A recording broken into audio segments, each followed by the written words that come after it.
खारेगाव ते गायमुख दरम्यान उभारला जाणारा 13 किलोमीटर लांबीचा कोस्टल रोड प्रकल्प ठाण्यासाठी गेम चेंजर ठरणार असल्याचं आमदार संजय केळकर यांनी सांगितलं.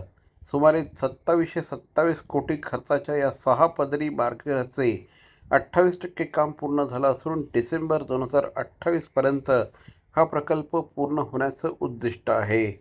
या मार्गामुळे खारेगाव ते गायमुख प्रवासाचा वेळ 45 मिनिटांवरून 15 मिनिटांपर्यंत येणार आहे. घोडबंदर रोडवरील वाहतूक कोंडी कमी करण्याची देखील यामुळे होणार आहे.